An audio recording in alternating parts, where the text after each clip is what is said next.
Iya. Ya.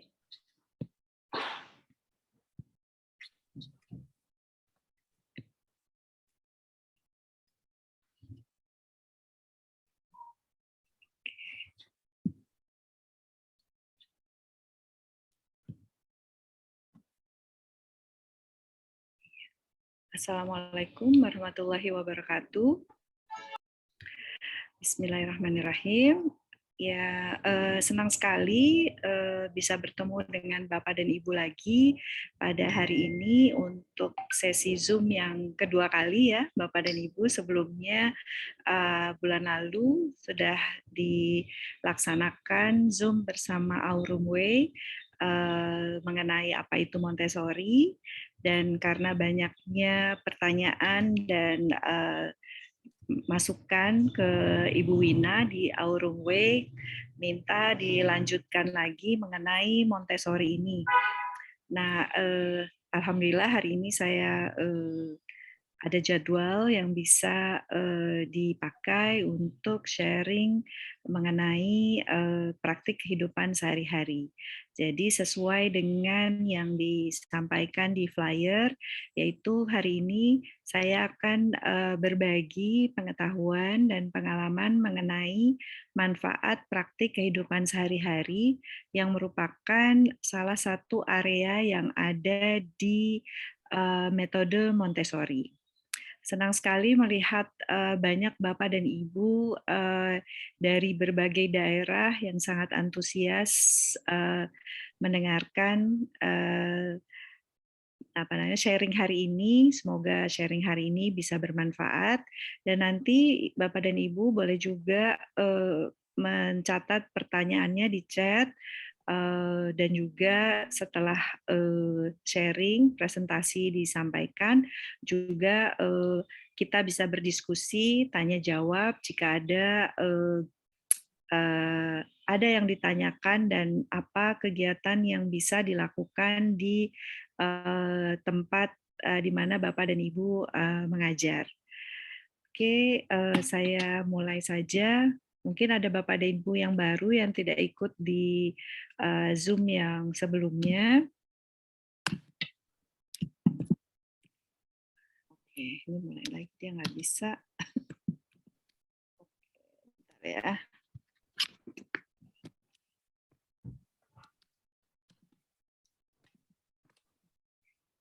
Ini. Oke, profil saya seorang ibu dengan 3 orang anak.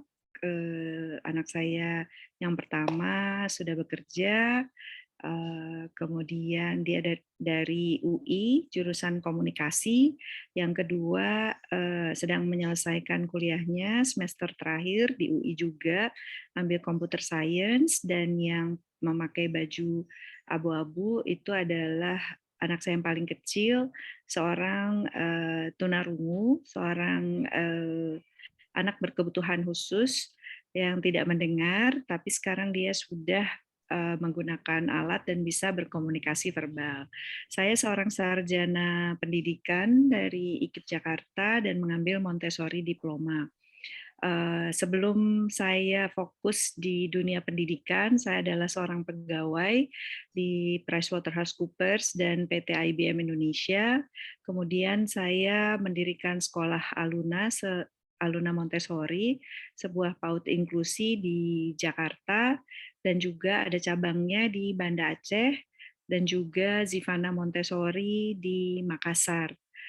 Kemudian selain itu ada PKBM, yaitu sekolah non-formal setingkat SD dan SMP di Jakarta. Kemudian juga mengelola PAUD Harmoni Montessori di Jakarta Timur, juga mendirikan Early Step School serta SD Bangun Mandiri. Dan juga ada Rumah Belajar Klik, itu tempat terapi untuk terapi auditory verbal terapi, terapi untuk anak gangguan pendengaran yang ingin belajar mendengar dan berbicara verbal, serta terapi sensori integrasi. Itu sedikit profil mengenai saya.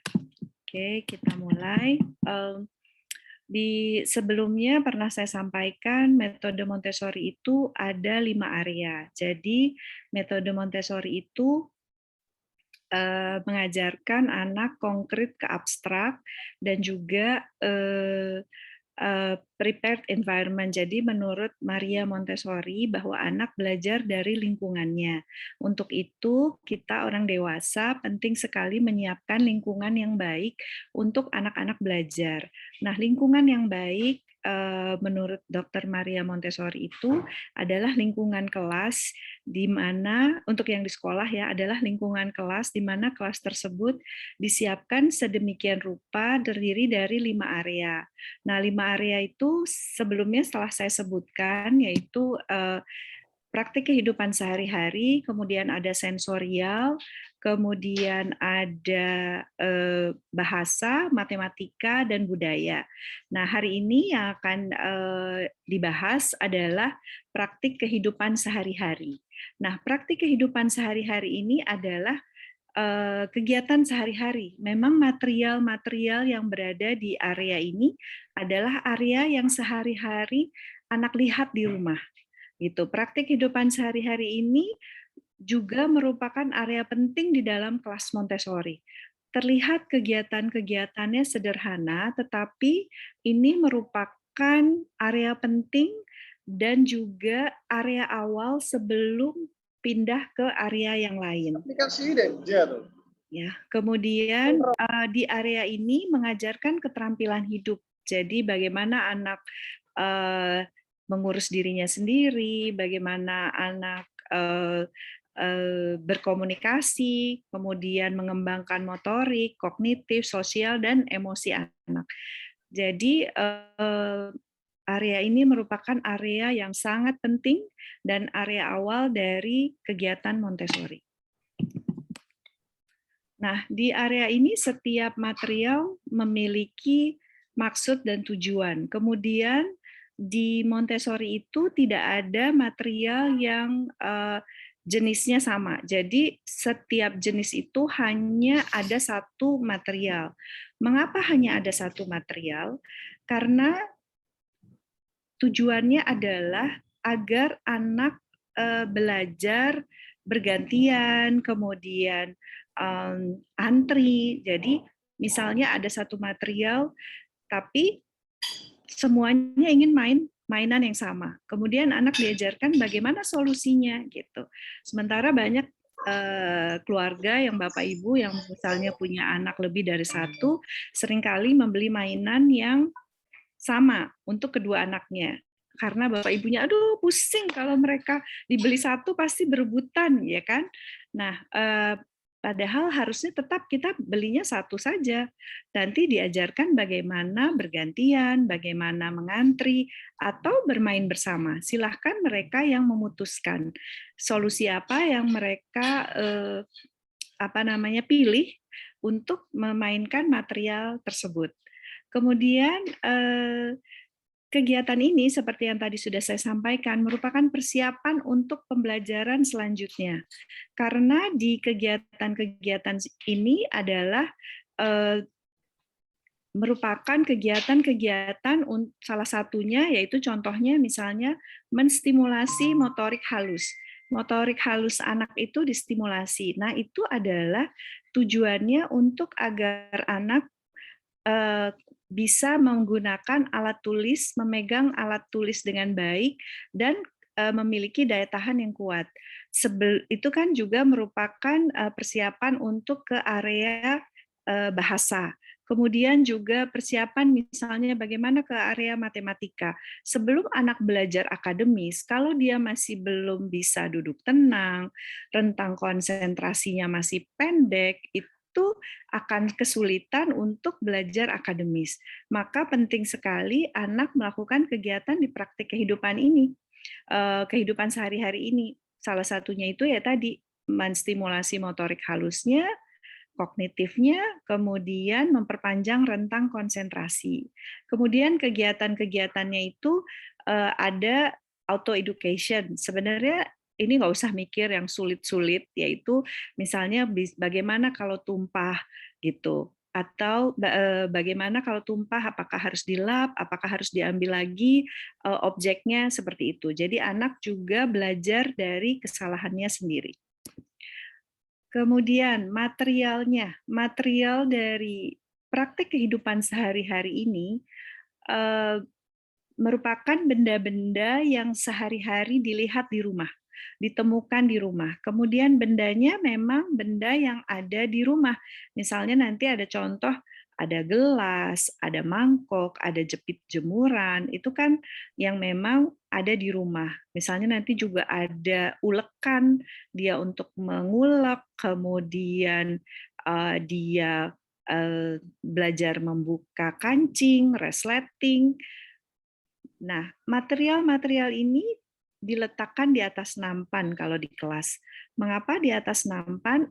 Itu tujuannya juga adalah untuk anak dapat mengambil dan mengangkatnya sendiri, kemudian mengembalikannya.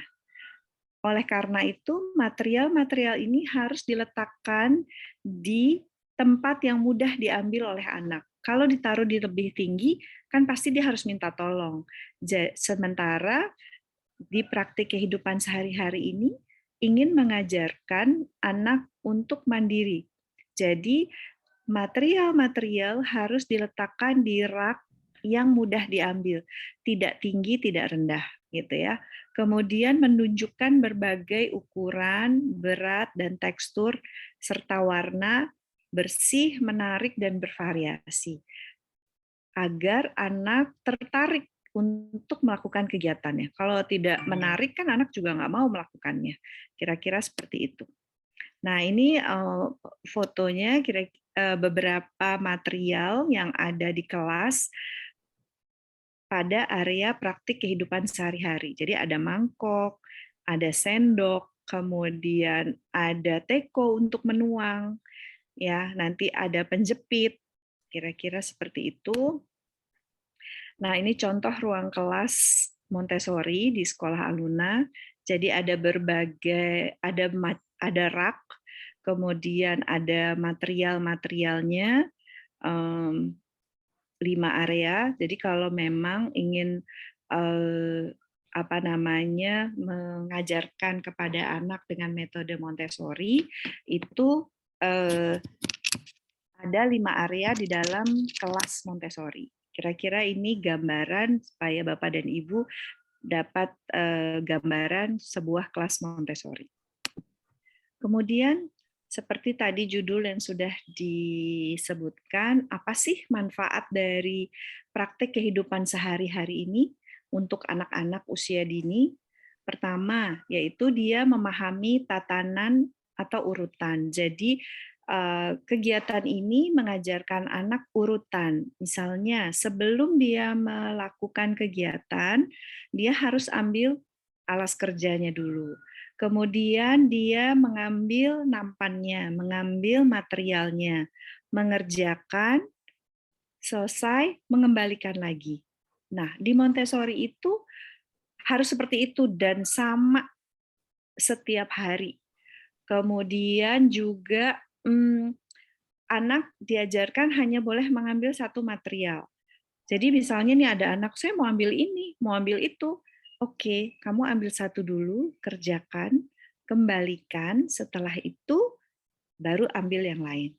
Jadi secara konsisten anak disampaikan seperti ini dengan harapan nanti anak memahami aturan dan tata tertib. Tatanan urutan, kemudian termasuk juga memahami tata tertibnya. Jadi urutan tadi yaitu ambil alas kerja, ambil materialnya, mengerjakan, dan mengembalikan. Gitu. Selalu seperti itu. Oke.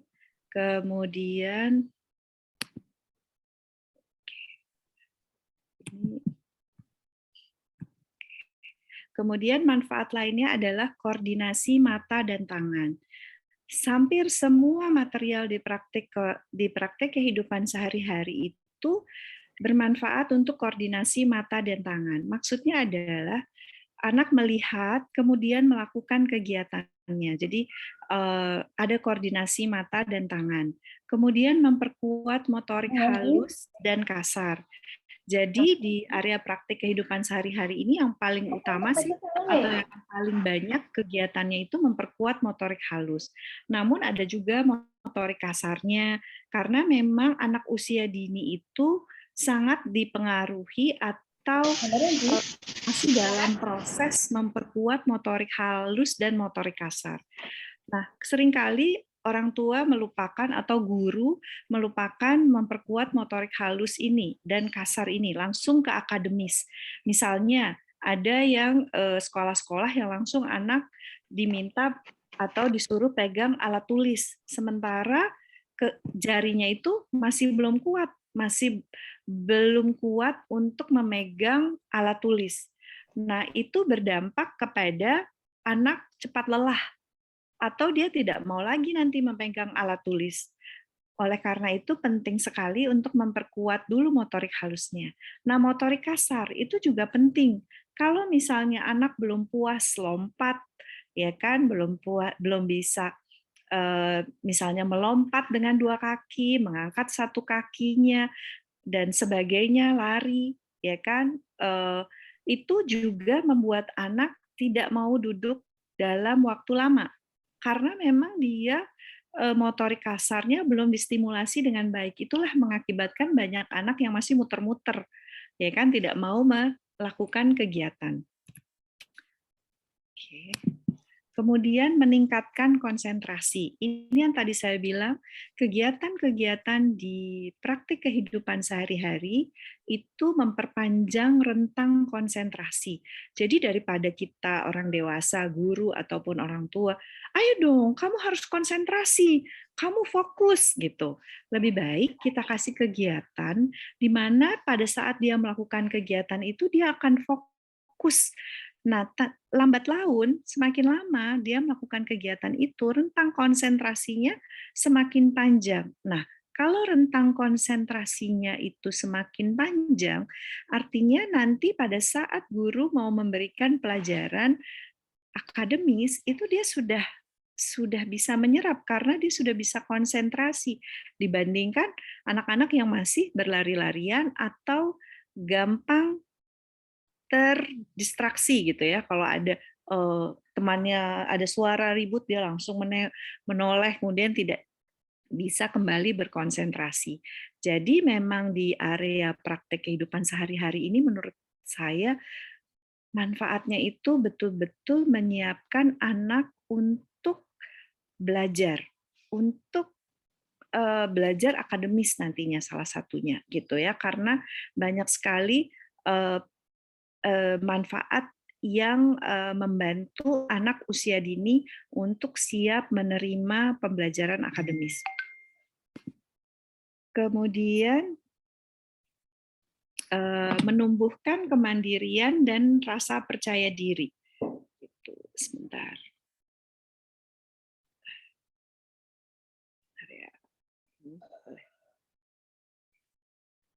Oke, kemudian di manakah menumbuhkan kemandirian dan rasa percaya diri? Pada saat anak mengambil materialnya sendiri, dia membawanya sendiri, mengangkatnya sendiri, mengerjakannya sendiri tanpa bantuan, itu menumbuhkan kemandirian dan rasa percaya diri. Kemudian dia juga image positif, jadi ada rasa bangga pada dirinya pada saat dia bisa mengerjakannya sendiri. Itulah penting orang dewasa untuk tidak selalu membantu kegiatan-kegiatan yang sebenarnya anak bisa lakukan. Contoh seperti makan, ya kan? Kalau di sekolah Luna Montessori itu juga ada kegiatan snack time, yaitu makan bekalnya. Nah, pada saat makan bekalnya itu tujuannya adalah agar anak bisa makan sendiri, bisa membuka sendiri apa namanya? Aduh, Bapak tolong dong bacain. menumbuhkan bisa makan bekalnya sendiri, kemudian dia bisa menutupnya kembali, menaruhnya lagi ke tas, kemudian juga kadang sampai bisa membersihkan tempat makannya. Jadi itu menumbuhkan kemandirian dan rasa percaya diri. Nah, karena kegiatan-kegiatan di praktek kehidupan sehari-hari ini banyak kegiatan-kegiatan yang memang dilihat di rumah di mana ibunya mengerjakan, itu ada tumbuh citra positif, oh aku bisa melakukan seperti yang ibu lakukan di rumah. Jadi seperti itu, rasa percaya dirinya tumbuh, kemandiriannya juga tumbuh. Kemudian ini yang tadi saya bilang, menumbuhkan gambar diri yang baik pada anak. Nah, membantu pertumbuhan dan perkembangan anak. Seperti yang sudah saya sampaikan tadi, anak usia dini itu sangat dipengaruhi oleh sensorialnya, kemudian motorik halus, motorik kasar. Nah, semua kegiatan-kegiatan di praktik kehidupan sehari-hari itu seperti itu, sehingga membantu pertumbuhan dan perkembangan anak. Kemudian manfaat lain yaitu menumbuhkan rasa tanggung jawab.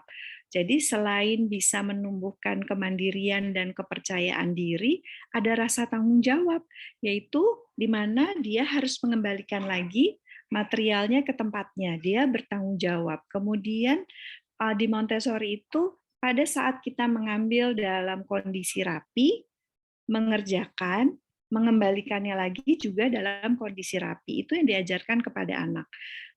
Jadi ada rasa tanggung jawab. Nah, sampai di sini kira-kira ada pertanyaan atau saya lanjut aja Bu Wina sampai selesai ya?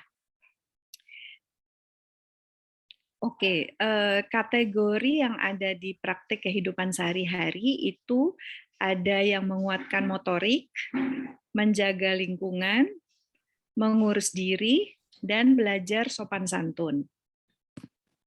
Nah, yang menguatkan motorik ini menguatkan motorik halus dan kasar, koordinasi mata dan tangan, kemudian memperpanjang rentang konsentrasi.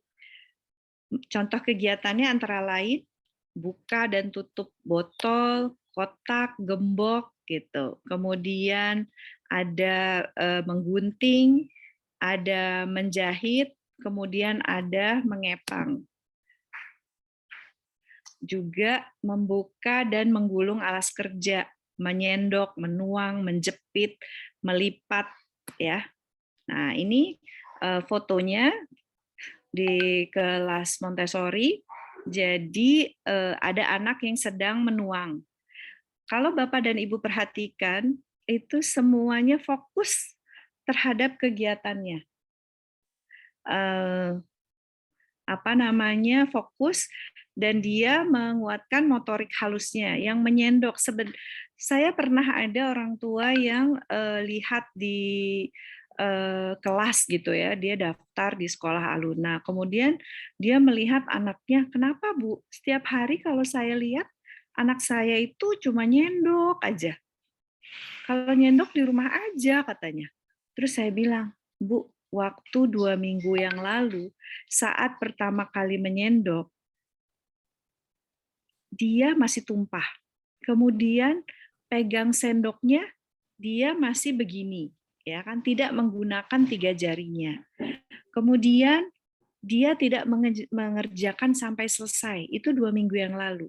Nah sekarang sudah 2 minggu, bahkan udah 1 bulan misalnya, coba Ibu perhatikan. Mungkin dia masih menyendok, tetapi satu, dia sudah bisa pegang sendoknya dengan baik, dengan 3 jarinya. Kemudian pada saat dia menyendok itu, dia fokus, sehingga rentang konsentrasinya bertambah panjang, tidak tumpah. Dan kalaupun tumpah, dia tahu dia harus mengambilnya lagi. Kemudian setelah menyendok, dia mengembalikan lagi nampannya ke rak. Itu manfaatnya luar biasa loh Bu, saya bilang. Jadi dari sekedar kegiatan yang terlihat sepele, yang terlihat sederhana, tetapi memiliki manfaat yang luar biasa. Nah, dengan dia sudah bisa menyendok, Artinya 3 jarinya sudah kuat, nanti pada saat dia memegang alat tulis, memegang pensil, dia sudah bisa memegang pensil dengan baik dan memiliki daya tahan yang lebih baik, lebih kuat. Itu yang saya sampaikan. Jadi kegiatan-kegiatan di praktik kehidupan sehari-hari ini sepertinya sederhana. Dan saya lihat sekarang Dinas Pendidikan banyak mengambil kegiatan-kegiatan, terutama kemarin pada saat pembelajaran jarak jauh, banyak kegiatan-kegiatan Montessori yang sudah dipilih dan diambil untuk diterapkan di pembelajaran jarak jauh. Kemudian ini juga kalau Bapak dan Ibu lihat, jadi nanti bisa Ibu memilih berbagai macam penjepit, ya kan, penjepit yang biasa dipakai misalnya untuk mengambil kue, ya kan, atau pada saat menggoreng itu kan pakai penjepit. Nah, penjepit-penjepit itu bisa dipakai di kegiatan di kelas untuk menjepit berbagai objek. Bisa pom-pom kah, atau bisa juga manik-manik besar, kemudian berbagai macam penjepit, berbagai model. Kemudian jepit jemuran. Itu lihat ada anak yang menggunakan jepit jemuran, juga terlihat sangat fokus dengan kegiatannya. Bisa juga melipat baju. Jadi ambil beberapa baju, diajarkan bagaimana cara melipat baju, bagaimana cara melipat jaket, bagaimana cara memakai baju, bagaimana cara melipat jaket, dan lain sebagainya. Kemudian meraut pensil. Meraut itu buat anak-anak juga sebuah kegiatan pekerjaan yang menyenangkan. Jadi dikasih beberapa pensil, silahkan anak meraut. Nah, pada saat dia meraut itu motorik halusnya terstimulasi, fokusnya juga tambah panjang. Kemudian nanti hasilnya dari hasil rautannya itu bisa dipakai untuk kegiatan kreativitas. Jadi itu beberapa contoh, ya. Kemudian menjaga lingkungan.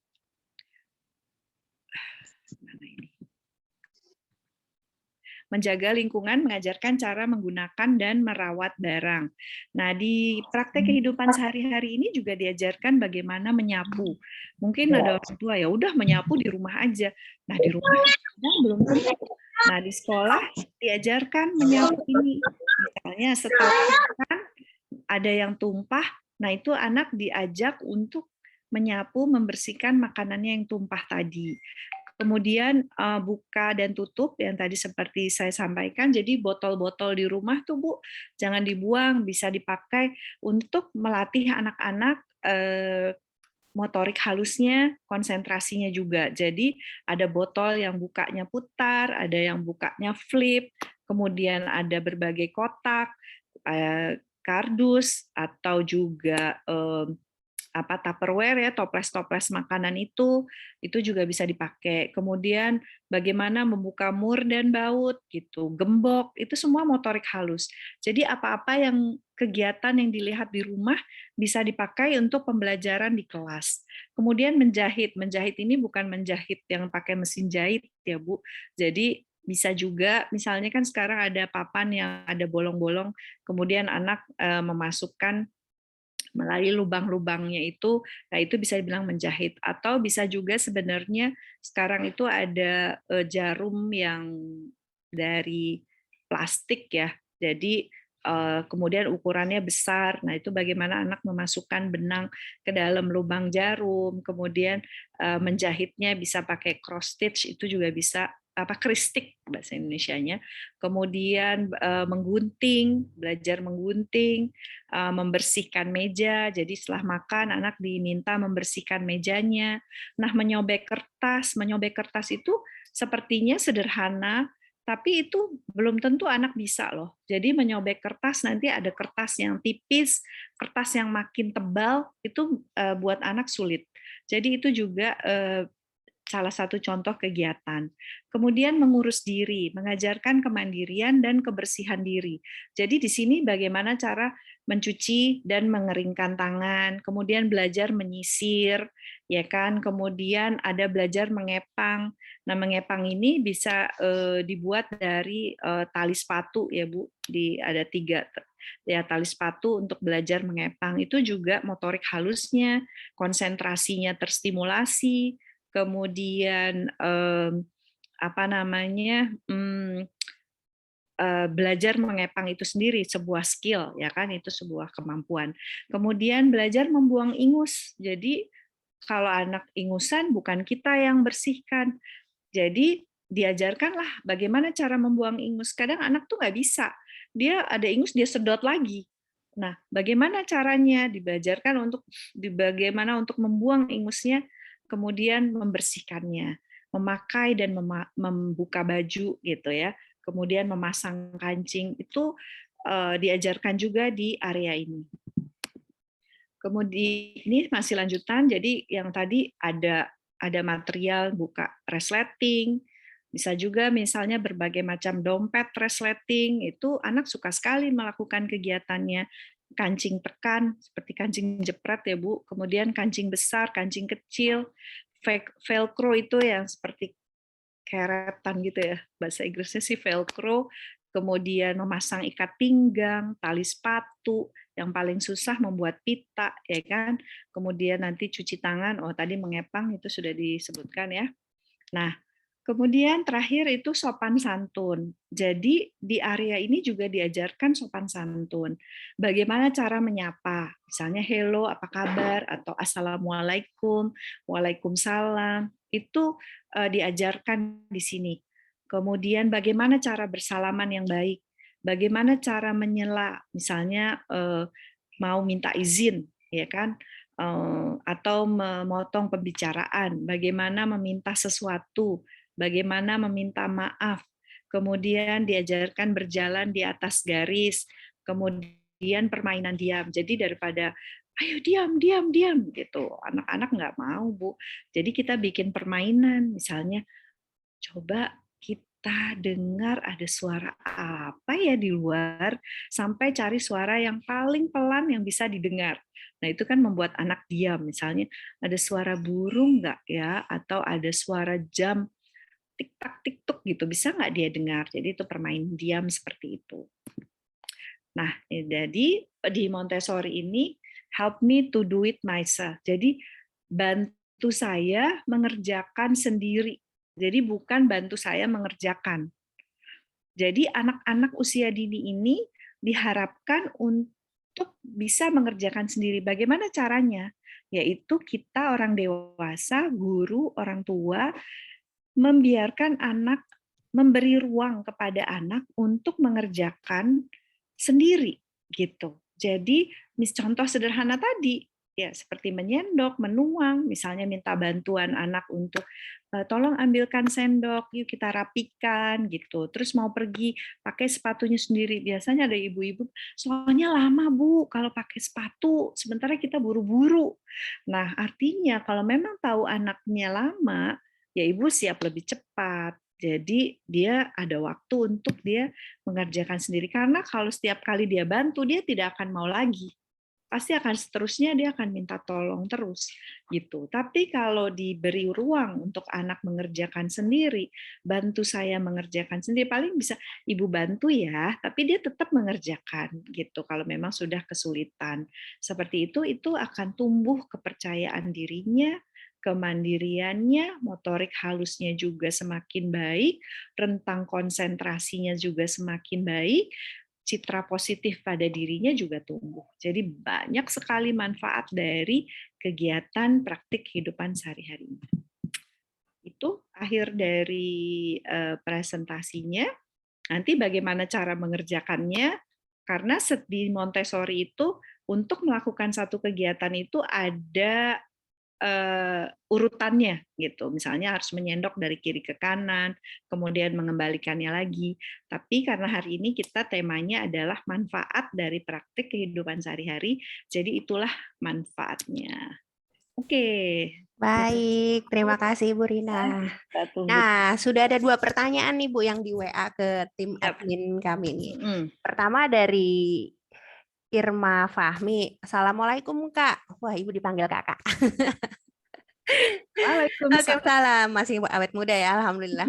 Untuk tingkat SD, pengajaran dengan model Montessori, contohnya seperti apa ya, selain student centered activity? Kurang lebih begitu pertanyaannya. Oke, untuk SD, untuk kelas berapa? Jadi untuk kegiatan-kegiatan Montessori, jadi Montessori itu memang ada kegiatan untuk anak usia dini dan juga ada untuk nanti level ke SD. Namun untuk sampai di SD lower class, jadi kelas kecil 1, 2, 3 itu masih bisa menggunakan material-material Montessori yang untuk anak usia dini. Mengapa? Karena material-material Montessori untuk anak usia dini itu sebenarnya sudah mengajarkan kegiatan-kegiatan untuk sampai ke SD. Nah, biasanya itu ada di kalau bahasa mungkin belajar membaca dan menulis, ya kan? Itu biasa untuk anak kelas 1. Nah, tapi di bahasa itu pun anak-anak sebenarnya sudah diajarkan bagaimana bercerita, bagaimana menulis cerita. Nah, itu kan juga udah pelajaran SD. Kemudian kalau matematika sudah diajarkan penjumlahan, pengurangan, perkalian sampai pembagian. Dan itu yang bukan hanya angka 1 sampai 10, jadi sudah sampai ratusan dan ribuan. Jadi di Montessori usia dini ini sudah diajarkan satuan, puluhan, ratusan, ribuan untuk matematikanya. Jadi diajarkan secara konkret sehingga anak paham konsepnya. Nanti begitu diberikan berbagai soal yang lebih kompleks, anak sudah tidak bingung lagi karena dia sudah dapat konsepnya. Itu di matematika dan bahasa. Lalu juga di area budaya itu ada pembelajaran ilmu pengetahuan alam dan ilmu pengetahuan sosial. Nah, ilmu pengetahuan sosialnya karena di area budaya di Montessori ini sudah diajarkan geografi. Jadi peta, kemudian perairan, daratan, kemudian kalau ilmu pengetahuan sosialnya budaya-budaya seperti misalnya landmark dari daerah-daerah maupun dunia, bendera-bendera dunia itu diajarkan di budaya. Kalau ilmu pengetahuan alamnya sudah sains, misalnya bagaimana gunung meletus kayak gitu. Tapi dengan permainan, kemudian benda yang seperti apa yang tenggelam dan tidak tenggelam, kemudian yang tertarik magnet dan tidak tertarik magnet, kemudian siklus hidup dari hewan. Jadi kupu-kupu sebelum jadi kupu-kupu itu apa? Kemudian juga kelompok dari apa saja hewan liar, hewan buas, hewan ternak, hewan laut, kemudian juga mana yang melahirkan, mamalia, mana yang menyusui, itu diajarkan. Makanya kalau di sekolah Montessori itu disarankan lebih dini. Kalau masuknya di usia 4 tahun atau 5 tahun, atau 5 tahun gitu, banyak orang tua yang baru mendaftarkan anaknya sekolah di usia 5 tahun. Nah, kan yang dimiliki sekolah hanya 2 tahun. Nah, itu tidak cukup untuk mempelajari itu semua. Namun kalau masuknya dari lebih dini, lebih kecil, waktu yang dimiliki sekolah lebih panjang sehingga pembelajaran yang didapat itu juga lebih banyak. Nah, yang menariknya dengan metode Montessori ini, anak tidak berasa belajar karena menggunakan material-material sehingga anak berasanya seperti bermain, padahal yang dia lakukan itu sudah pembelajaran di SD. Jadi kalau tadi pertanyaannya apakah Montessori ini masih bisa dipakai di SD, masih bisa di kelas kecil 1, 2, 3 gitu. Kemarin saya memberikan pelatihan ke guru-guru SD, terus saya tanya menurut mereka bisa diberikan di kelas 1, 2, dan 3 seperti itu. Semoga menjawab. Baik, terima kasih Ibu. Nah, Kak Irma Fahmi, bagaimana? Masih hadir nggak nih yang bertanya nih? Oke, sambil menunggu dari Kak Irma Fahmi, boleh nanti jawab di chat ya kalau masih kurang jelas. Pertanyaan kedua dari Hairul Anwar. Pak Hairul Anwar mau bertanya, bagaimana cara menangani anak yang memang kerjaannya menangis terus-terusan dan tidak bisa ditenangkan kecuali oleh ibunya sendiri? Waduh. Terima kasih. Langkah-langkah seperti apa yang perlu diambil di saat seperti itu? Saran saya, ibunya tidak boleh masuk. Oke, jadi saran pertama adalah sampaikan kepada ibu, memberi kepercayaan kepada sekolah untuk menangani anaknya. Ya, jadi ibu mohon izin, saya ambil ya Bu anaknya, gitu. Kemudian masuk ke dalam kelas. Ibunya boleh menunggu di luar, gitu. Boleh melihat gitu, tapi juga kalau bisa tidak terlihat sama anaknya.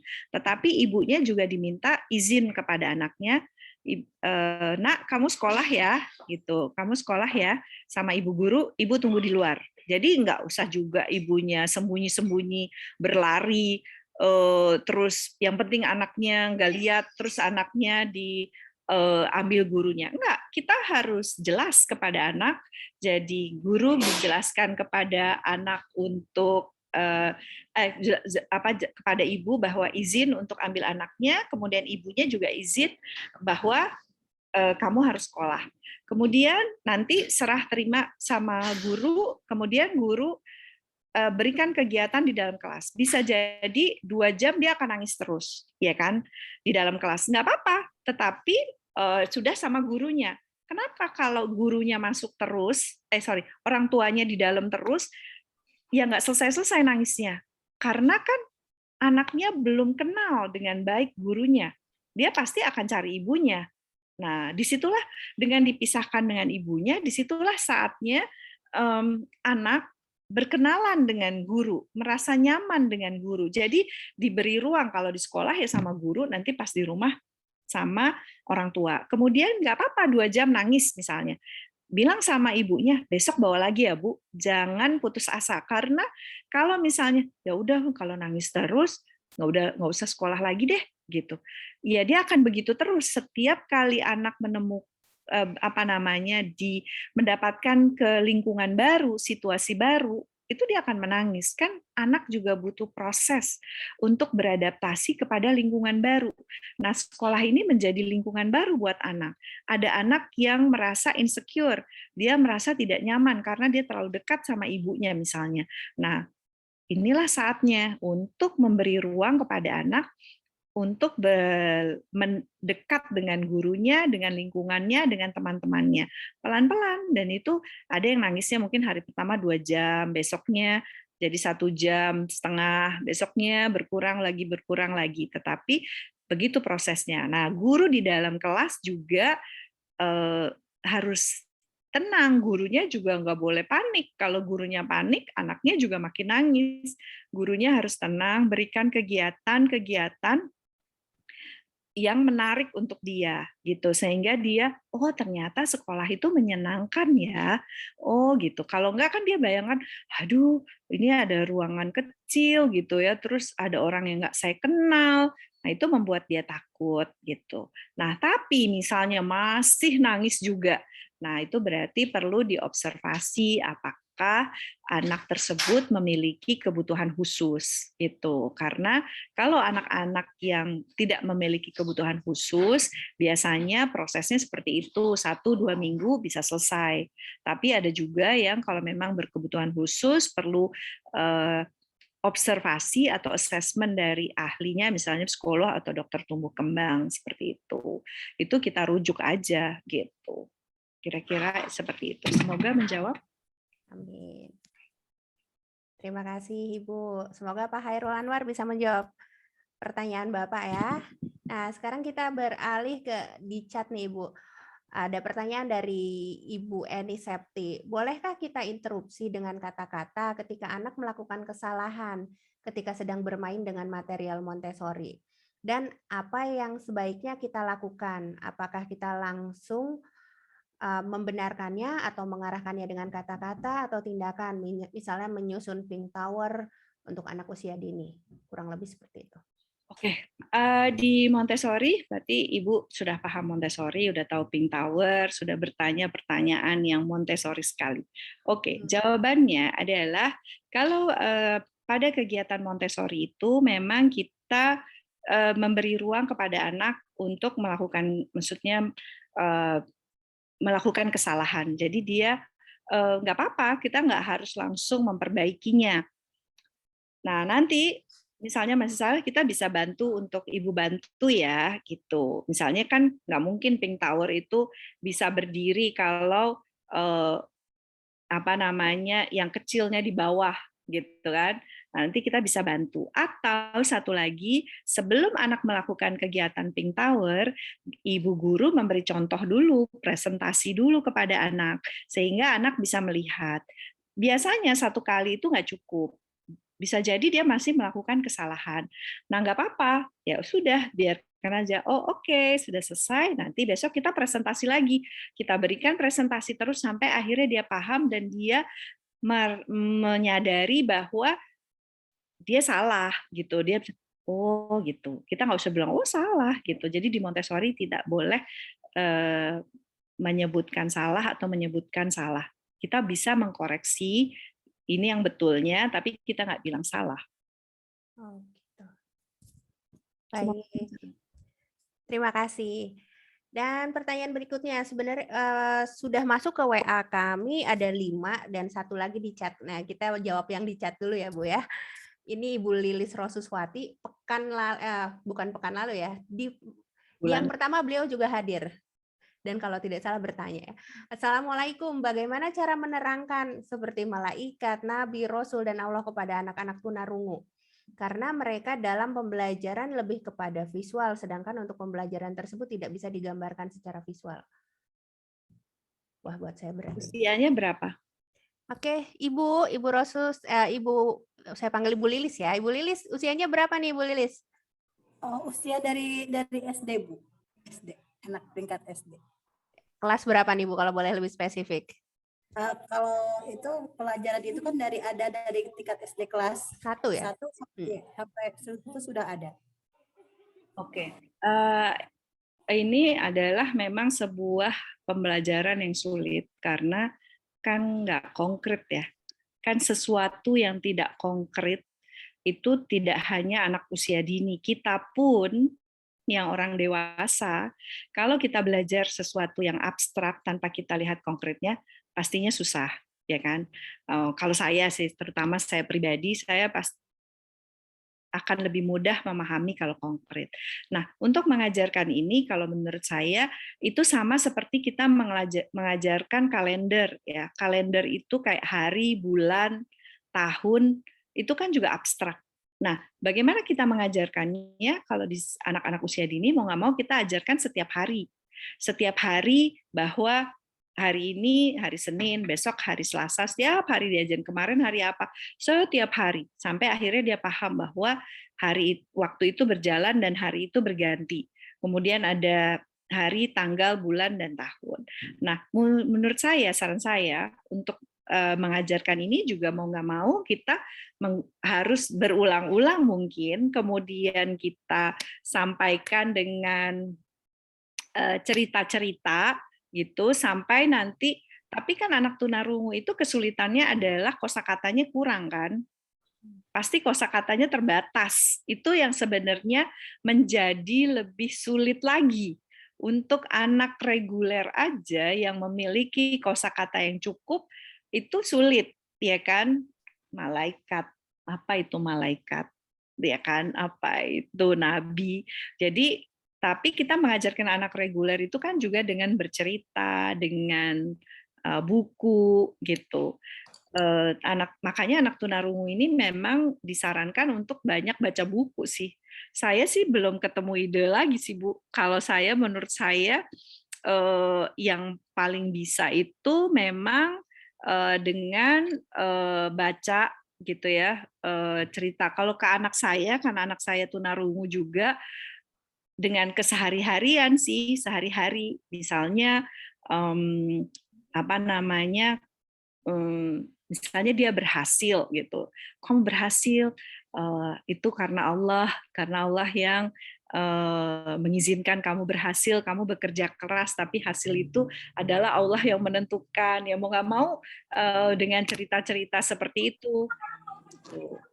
Itu sih Bu, kalau mengenai Itu karena memang pelajaran ini suatu yang abstrak dan sulit ya. Tapi kalau Ibu punya saran lebih baik, boleh juga Bu disampaikan. Ya, silakan Ibu Lilis. Jadi Bu, terima kasih banyak untuk kalau selama ini yang saya lakukan memang saya tetap menggambarkan ya Bu ya, saya tetap menggambarkan, hanya saja wajah itu tidak digambar seperti itu Bu. Saya menggambarkan tapi wajah tidak digambarkan seperti itu, menerangkannya seperti itu Bu. Kalau saya ya Bu ya, makanya saya ingin sharing, barangkali Ibu ada masukan bagaimana metode yang saya terapkan nanti. Sementara yang kami lakukan di SD, karena juga tunarungunya ya seperti itu juga sih Bu. Jadi memang menggunakan cerita-cerita gitu, terus kisah-kisah gitu, terus sama keseharian. Hanya itu sih, karena memang kita pun yang orang dewasa, kenapa masih banyak orang dewasa yang tidak percaya? Karena itu sesuatu yang abstrak. Nah, iya, menerangkan ke anak tunarungu jadi lebih sulit gitu ya Bu ya. Artinya satu lagi kosakatanya terbatas gitu. Tapi sama ya Bu ya, idem ya Bu. Sama Bu, itu sulit memang. Jadi itu memang sebuah pembelajaran yang sulit, mengajarkan malaikat, nabi,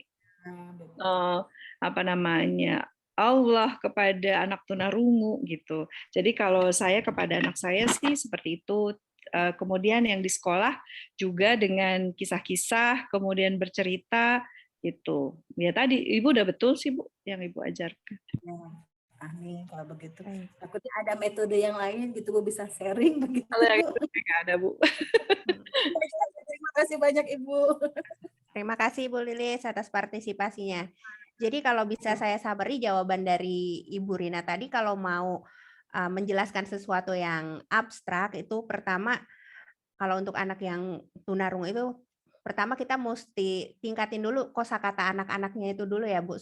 Terus kemudian diajarkannya berulang, repetitif, kemudian bisa juga dibantu dengan cerita supaya mereka mengerti konteksnya. Dan yang lain satu lagi adalah banyak baca ya Bu ya. Mau nggak mau begitu. Mau nggak mau ya. Gitu. Oke, semoga dengan 4 ikhtiar itu bisa menjadi jalan pengertian buat anak untuk mengerti konsep dan konteks seperti malaikat, Allah, dan para nabi ya. Amin. Tetap semangat ya Ibu Lilis. Terima kasih atas pertanyaannya, dan sekarang kami ke pertanyaan yang masuk ke WA kami. Yang berikutnya dari Ibu Winarni. Izin bertanya, bagaimana cara untuk mengajarkan konsentrasi untuk anak yang hiperaktif, Bunda? Oke, sebenarnya hiperaktif dengan yang reguler sama juga, menggunakan material tadi sudah saya paparkan di presentasi. Cuma memang bedanya anak hiperaktif pastinya lebih sulit. Nah, mungkin Ibu harus melihat dia senangnya di mana, gitu ya. Dia ketertarikannya di mana? Ketertarikannya di mana? Kalau di itu juga kan kita inklusif. Jadi memang ada anak hiperaktif, anak tunarungu, anak autis ringan, tapi memang kita yang pilih autis ringan. Nah, itu kita kasih kegiatan-kegiatan yang tadi seperti menjepit, ya kan, menjepit. Nah, itu yang penting dia mau duduk, kemudian menuang. Nah, biasanya anak hiperaktif ini ada masalah dengan sensorial. Jadi sensorialnya itu kurang terstimulasi. Nah, bisa juga misalnya dia Ibu membuat material misalnya untuk menstimulasi indera penciumannya. Ibu buat dari botol-botol bekas gitu ya, nanti Ibu taruh kapas, nanti ada yang bau minyak kayu putih, kemudian misalnya minyak wangi, kemudian minyak sereh, nanti dia disuruh duduk menyamakan. Nah, itu indera penciumannya terstimulasi. Bisa juga dia misalnya memindahkan air dengan spons. Nah, itu biasanya anak suka-suka tuh karena ada stimulasi di telapak tangannya itu. Jadi dia memindahkan air dengan spons dari kiri ke kanan, kemudian kembalikan lagi. Kemudian bisa juga menuang, ya kan, atau menjepit, atau misalnya ya tadi kegiatan-kegiatan buka resleting. Anak-anak hiperaktif itu kadang juga suka melakukan kegiatan berulang, ya kan? Bisa juga resleting naik turun gitu kan. Tapi itu kan 3 jari, motorik halusnya terstimulasi dan rentang konsentrasinya juga semoga semakin panjang. Bisa juga kalau mungkin buka kancing, biasanya anak hiperaktif tuh kalau melakukan kegiatan dia nggak bisa, itu biasanya dia suka marah, ya kan? Nah, cari kegiatan yang mudah dulu, yang memang tingkat keberhasilannya tinggi, sehingga dia puas. Jadi dia senang dan dia mau melakukannya lagi, gitu. Saran saya sih seperti itu.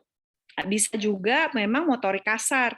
Misalnya banyak ibu kasih bola, misalnya dari sini ke sana, biar dia bergerak, karena kan dia memang harus bergerak gitu. Jadi taruh bola beberapa ada keranjang warna-warni, nanti dia taruh bola sesuai dengan warna.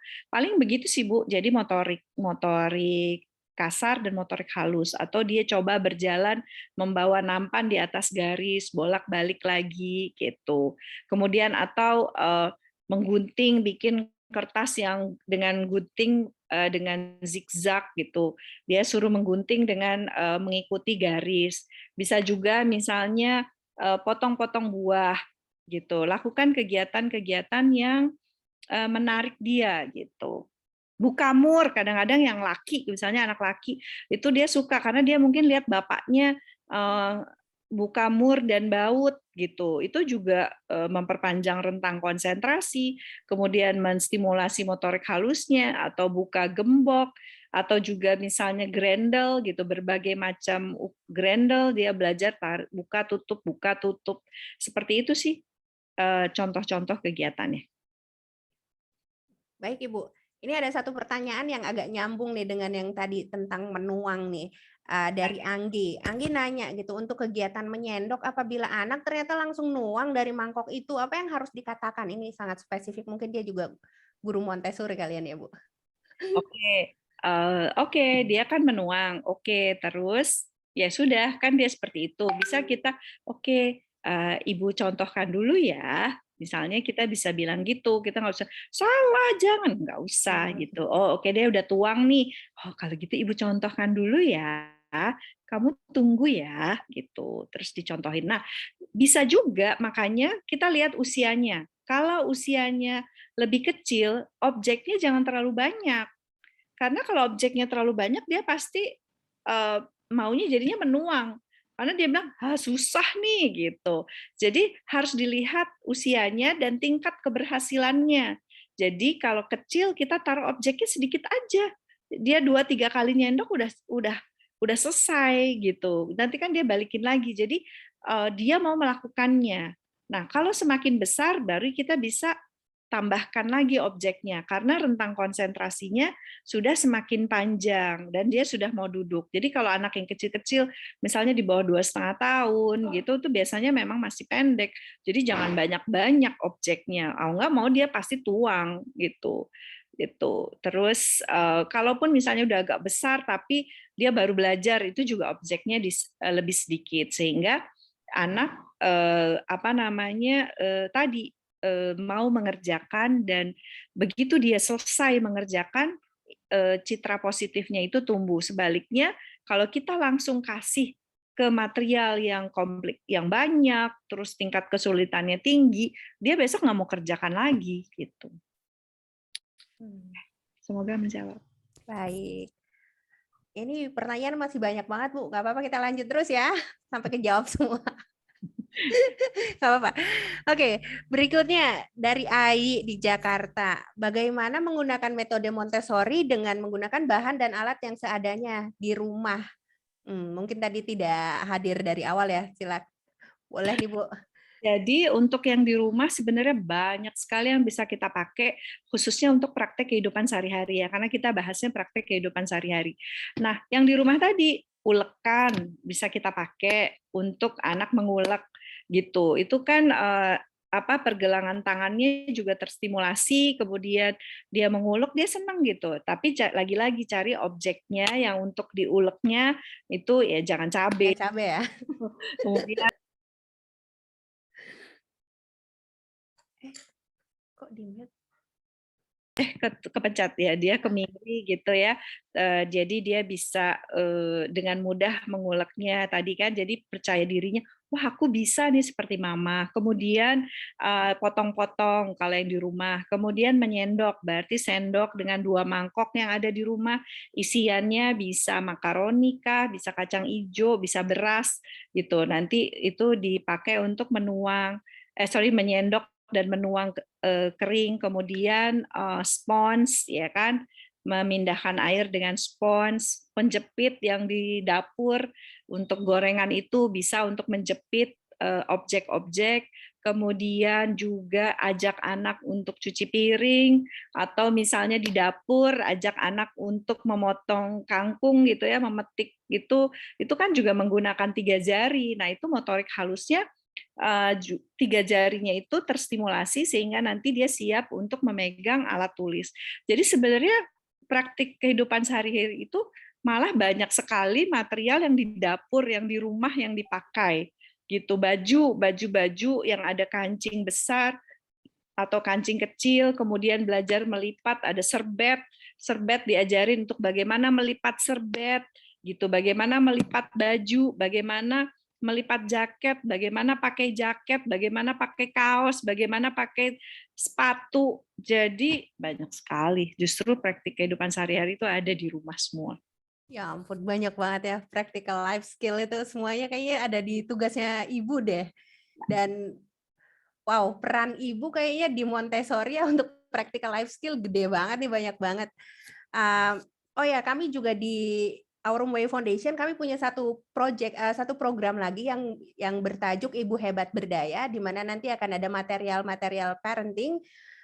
Nanti akan kami olah mungkin untuk ibu, karena ibu itu Madrasatul Ula ya, sekolah pertama anak, kita akan coba bekali dengan material Montessori jika itu memungkinkan. Jadi tetap ya stay tune di IG kami, follow IG dan fanpage kami, nanti akan kami share info-info yang bermanfaat lainnya. Berikutnya ada yang minta rekomendasi buku untuk anak yang mau belajar membaca dan menulis sesuai dengan metode Montessori ini, Bu, dari Ibunda Anggi. Oke, saya sih nggak pakai buku ya untuk yang belajar membaca dengan metode Montessori. Belajar membaca metode Montessori itu adalah konkret ke abstrak. Jadi kalau dulu kita belajar membaca itu kita tidak paham apa yang kita baca. Kalau membaca dan menulis ya, Bu, mohon maaf. Ya, membaca dan menulis. Jadi kalau dulu kita belajar membaca itu kita tidak paham apa yang kita baca. Nah, kalau di Montessori membaca itu kita diajarkan untuk paham maknanya. Untuk itu penting sekali kosakata anak itu cukup dulu untuk sebelum diajarkan belajar membaca. Nah, di Montessori itu menulis dianggap lebih dulu dibandingkan dengan membaca, di mana menulis itu sebenarnya dengan mencoret-coret itu sudah mulai awal dari menulis gitu. Jadi di Montessori itu seperti itu. Kemudian menulisnya itu bagaimana belajar menarik garis seperti itu. Kemudian kalau membacanya mulai dari sebenarnya mirip dengan yang bahasa Inggris. Kalau bahasa Inggris tuh ada pink series, ada yang warna pink, kemudian blue series yang warna biru, dan green series. Maksudnya itu yang pink itu yang mudah, yang biru itu sedang, sampai tingkat kesulitannya tinggi itu yang hijau. Nah, seperti itu. Nah, kalau di Montessori, kalau di saya belajar bahasa Indonesia itu baca-baca Indonesia, belajar membaca yang bahasa Indonesia, itu kita awali dengan yang 2 suku kata terbuka terlebih dahulu. Jadi benda-benda yang ada di sekitar juga yang memang anak sudah ketahui, misalnya sapi gitu ya, nanti ada sapinya, ada mainan sapi, jadi kita tanya dulu ini apa, ini sapi, oh gitu. Terus juga belajar membaca di Montessori itu kan menggunakan fonik, bunyi huruf. Nah, jadi biasanya nyanyi-nyanyi dulu tuh supaya anak tahu bunyi huruf itu, misalnya kalau B itu bunyi hurufnya B, kemudian kalau C itu bunyi hurufnya C, seperti itu. Jadi belajar bunyi huruf dulu, kemudian baru diawali dengan benda-benda yang 2 suku kata terbuka dan anak udah tahu benda itu seperti topi, anak kan udah pasti tahu topi. Berarti kita kasih bendanya topi.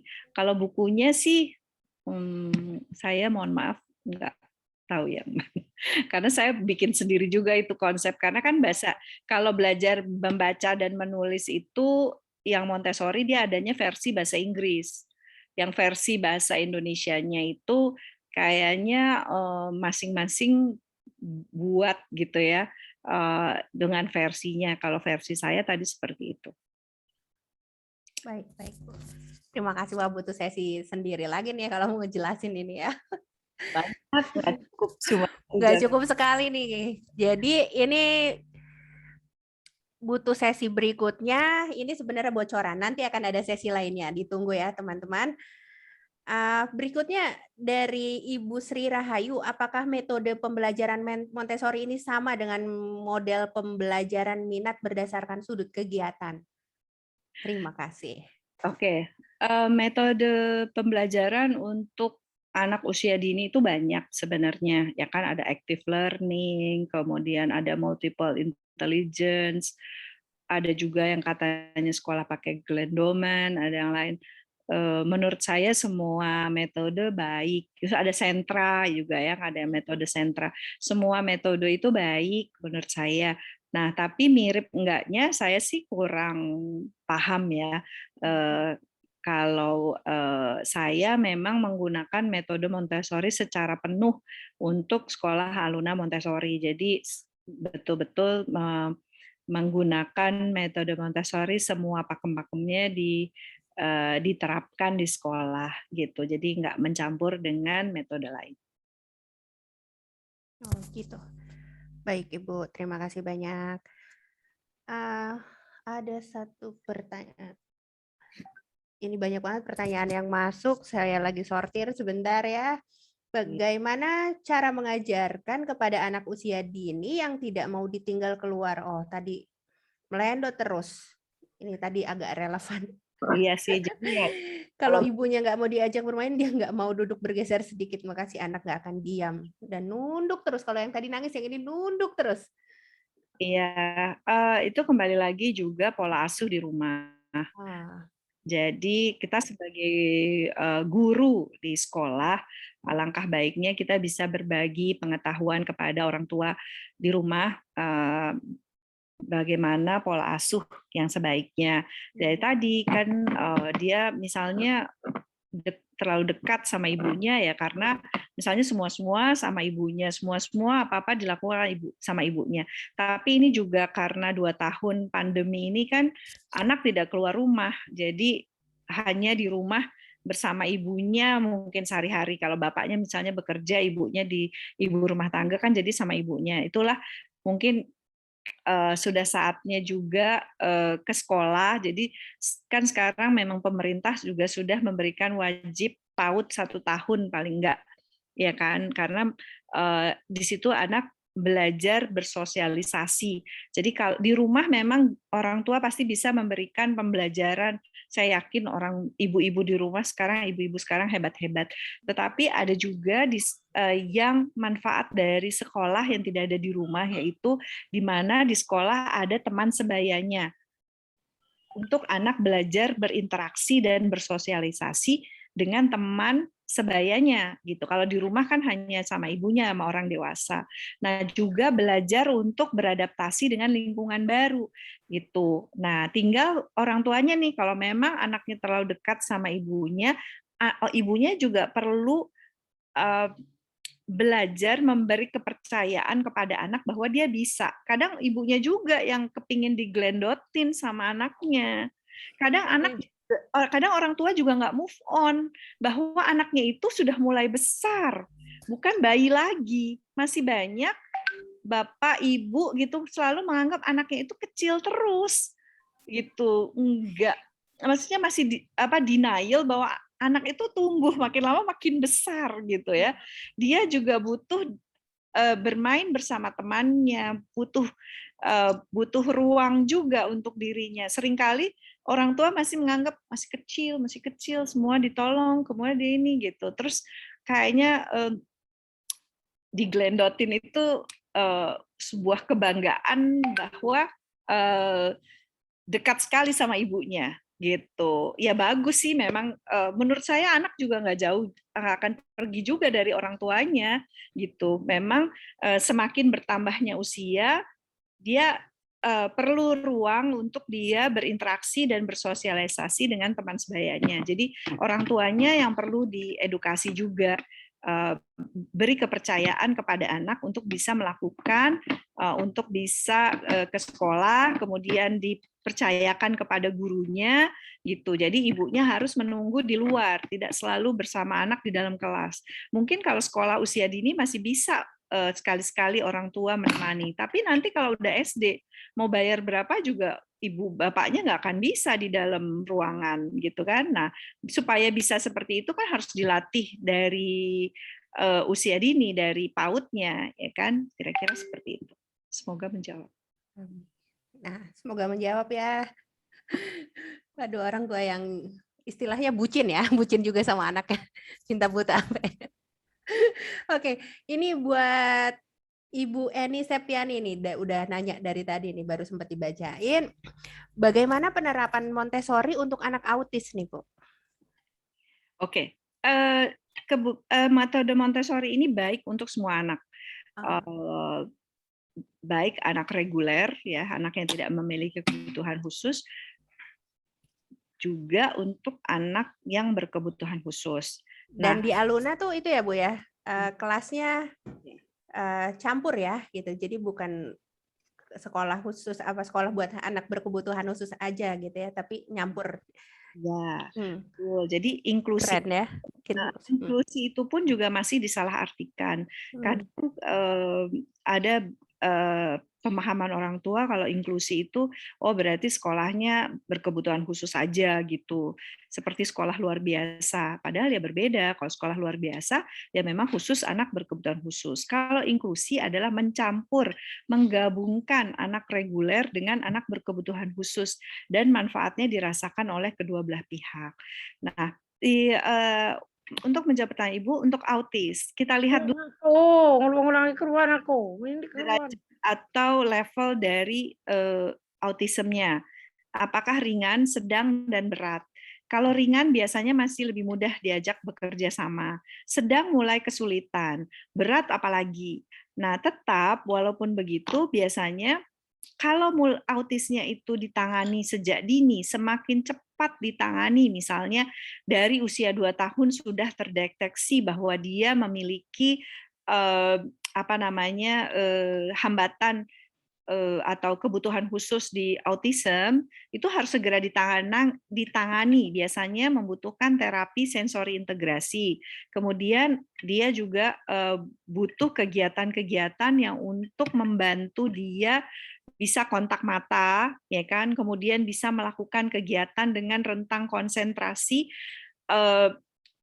agar rentang konsentrasinya semakin panjang, kemudian motorik halusnya. Jadi menurut saya ya tadi kegiatan practical life tadi, praktek kehidupan sehari-hari tadi bisa diberikan kepada anak autism. Tapi lagi lihat dari tingkat kesulitan, maksudnya derajat dari autismnya. Biasanya kalau di misalnya di Aluna ini ada yang dia sukanya tuh sama hewan, ya kan, dengan hewan-hewan.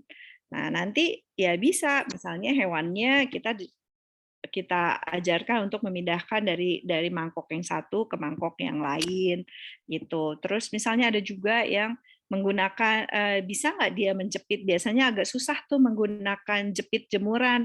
Nah, kita cari jepit jemurannya makin kecil biasanya makin susah untuk anak-anak. Kita cari jepit jemuran yang lebih besar sehingga lebih mudah dia untuk menjepitnya. Jadi juga harus dilihat tingkat kesulitannya. Semakin sulit, khawatir membuat anak cepat putus asa.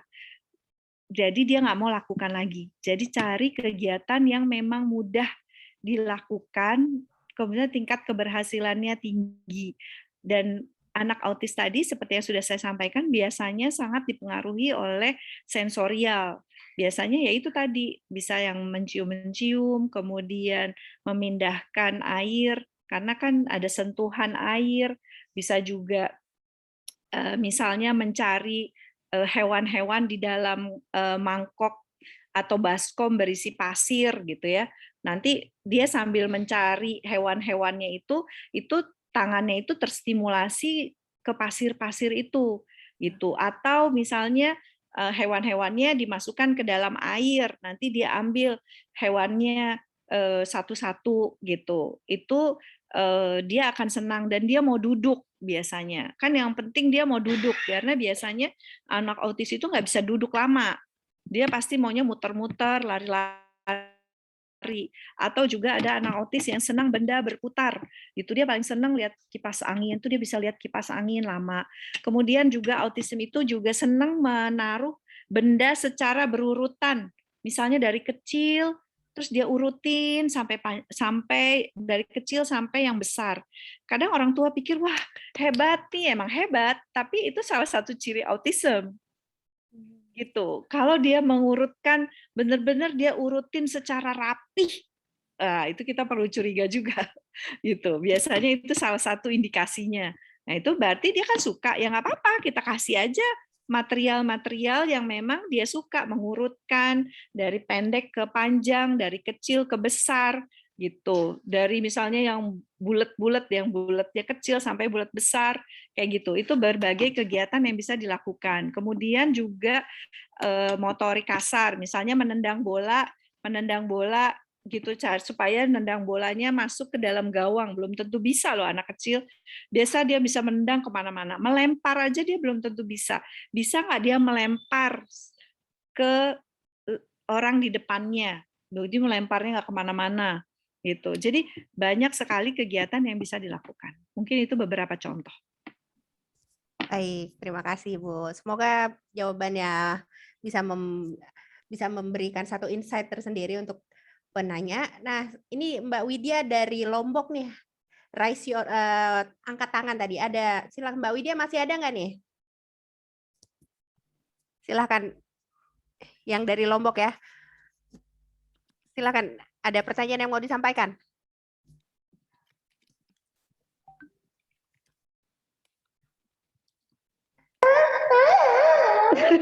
Saya ini udah cukup jelas Bu.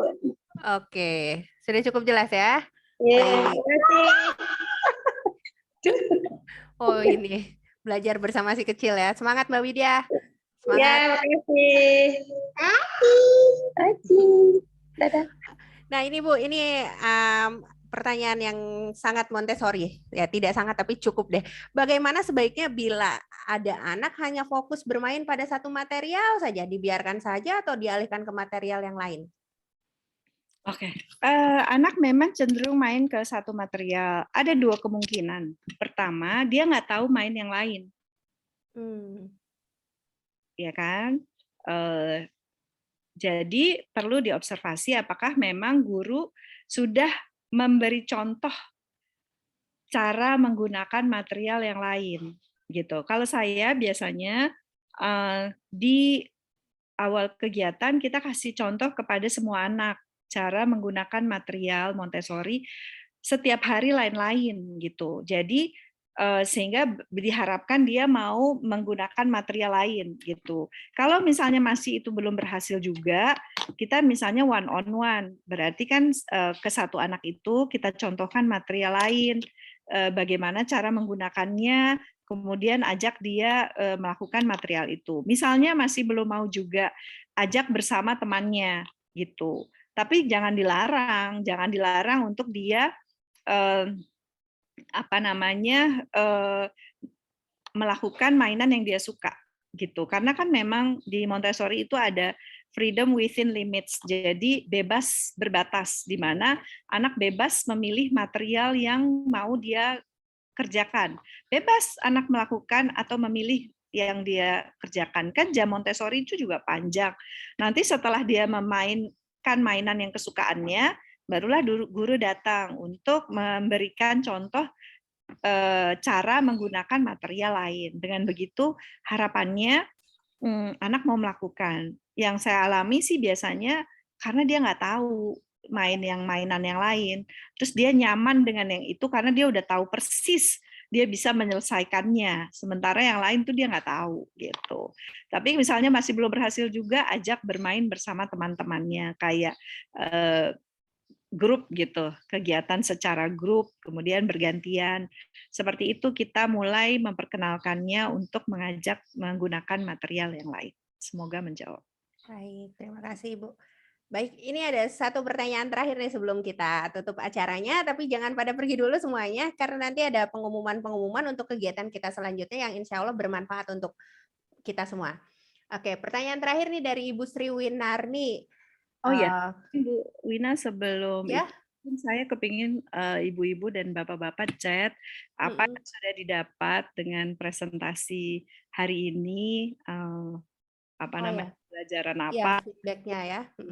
di chat feedback-nya juga, dan apalagi yang diinginkan untuk yang selanjutnya. Mungkin bisa di chat sambil menjawab pertanyaan terakhir. Baik.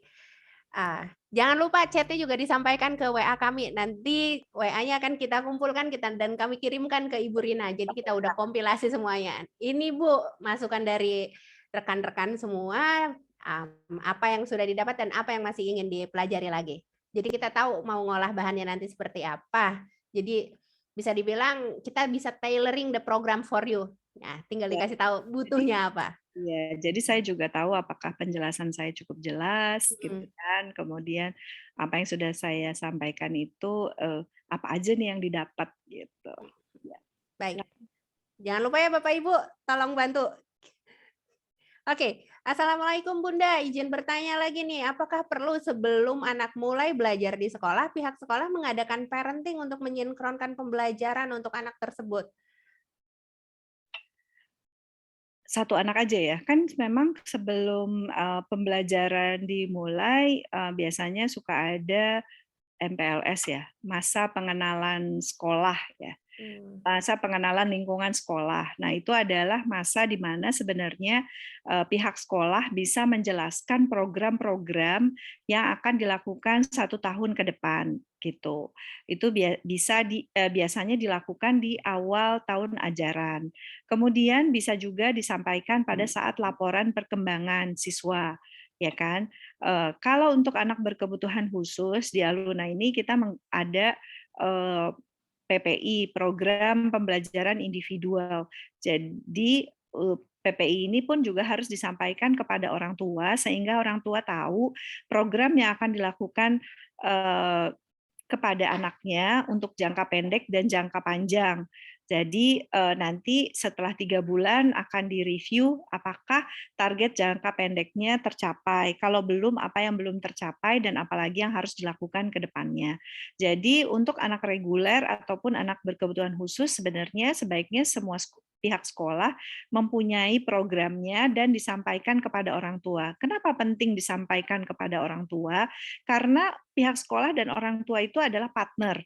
Jadi sebagai partner berarti kan partnernya juga harus tahu dong program dari pihak sekolah. Dengan partner yang baik, saling mendukung dan bekerja sama yang baik, harapannya target yang disampaikan pada anak itu bisa tercapai dibandingkan misalnya hanya pihak sekolah yang bekerja keras, sementara orang tuanya hanya menyerahkan tanggung jawab kepada sekolah. Sementara kan itu anaknya mereka juga gitu ya.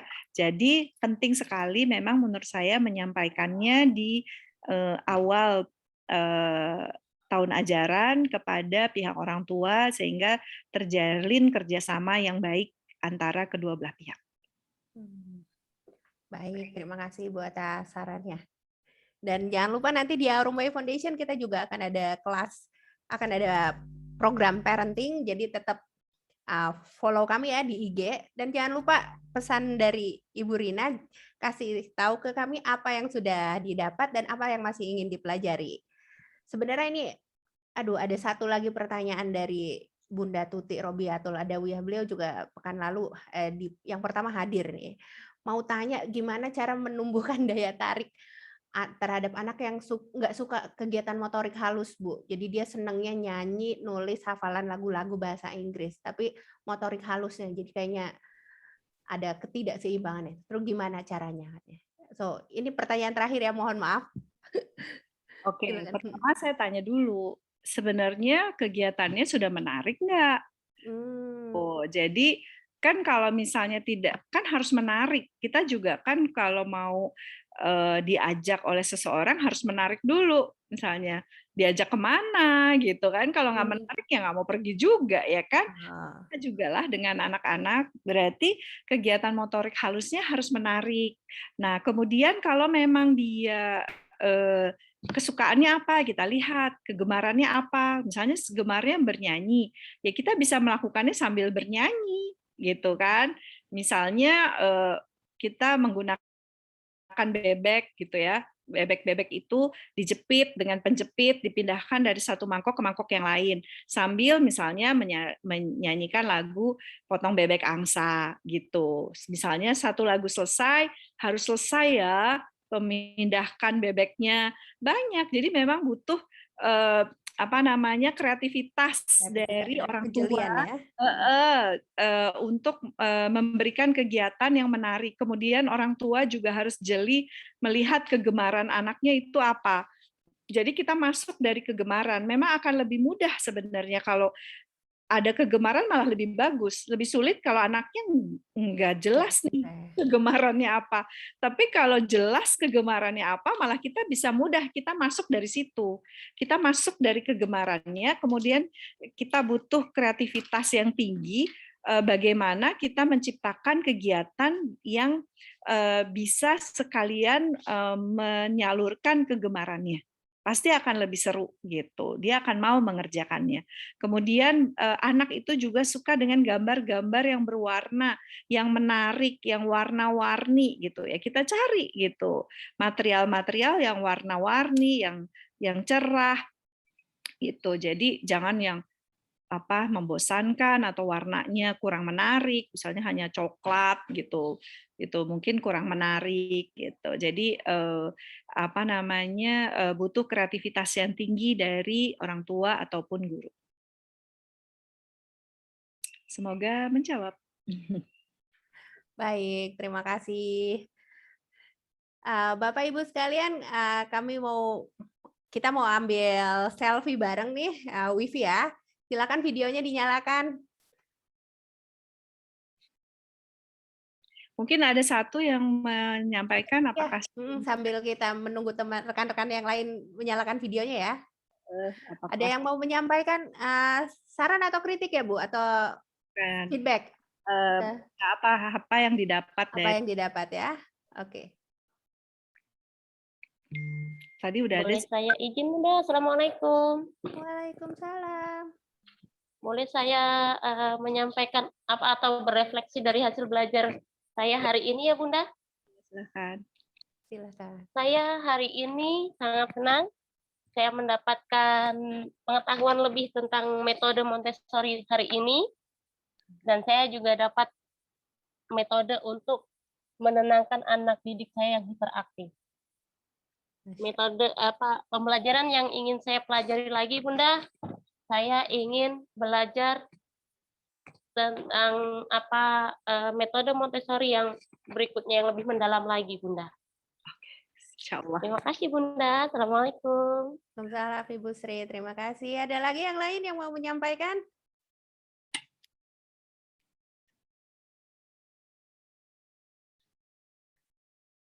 Oke, kita akan ambil gambar kita sama-sama ya. Oke, pertama halaman 1, siap? Oke, smile. Oke, sekarang ke halaman 2.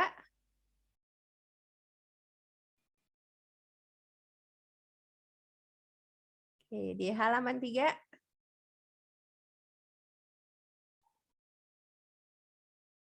Di halaman 4. Dan halaman 5.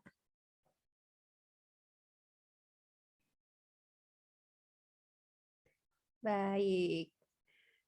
Alhamdulillah.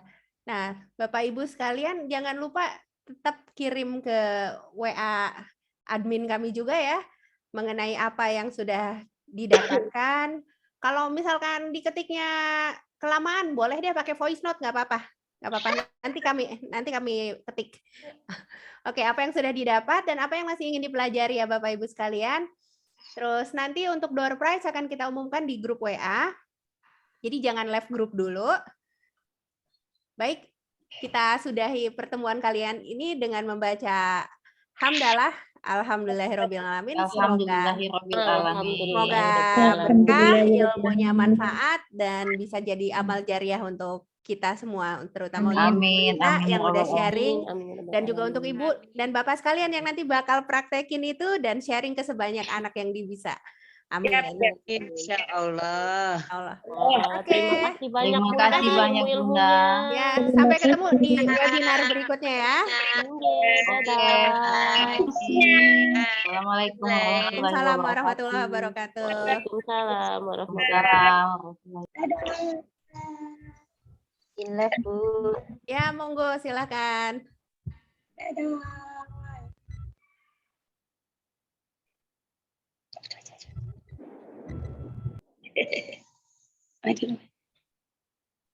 Terima kasih semuanya. Waduh, sama si kecil. live Bunda. Ya, silakan. Terima kasih Pak Nyoman. Ya, terima kasih Ibu Nyoman. Kemudian ada Pak Joko Rianto, Ibu Ermida Siregar. Terima kasih.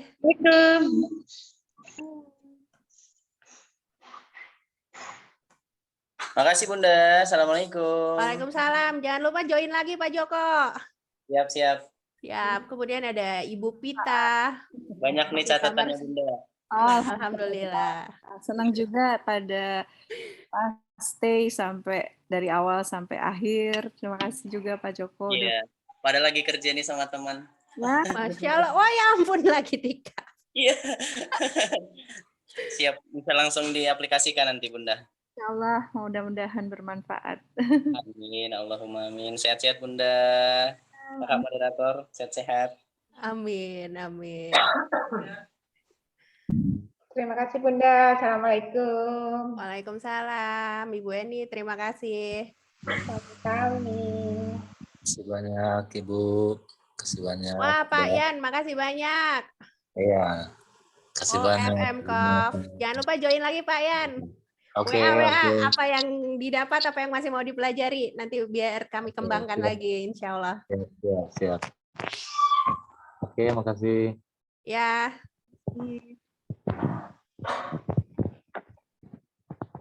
Ibu Anggi Silviani, Mbak Dina di Jogja juga thank you so much sudah join.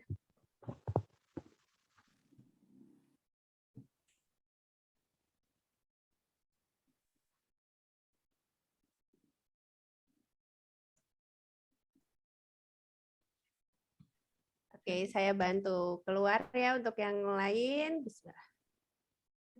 Udah, Teteh dari ujung paling belakang ya, aku yang depan. Saya remove ya, izin ya. Silakan Bu.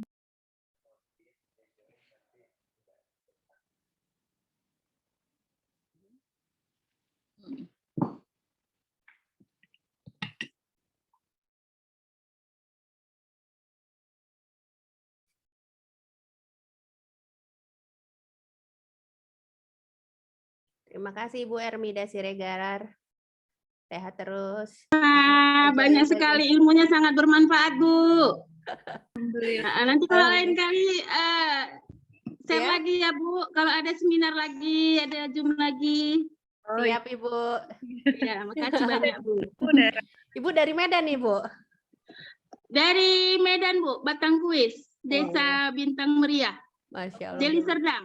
Deli Serdang ya. Ya, jangan lupa Ibu di-share ke teman-teman yang lain. Oke. Biar banyak yang ikut dan bisa lebih bermanfaat buat lebih banyak orang. Iya, Bu. Iya.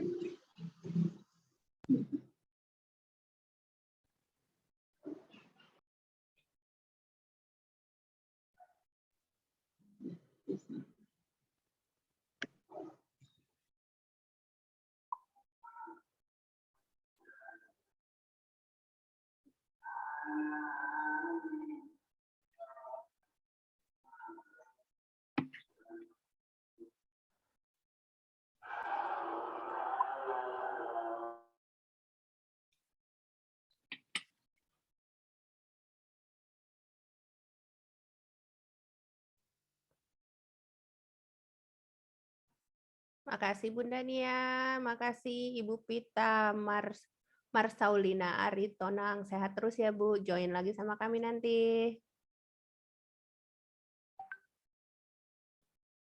Ibu Heni, terima kasih. Bu Niken Ayu. Saya izin remove ya. Bismillah. Bu Irma juga, thank you so much sudah join.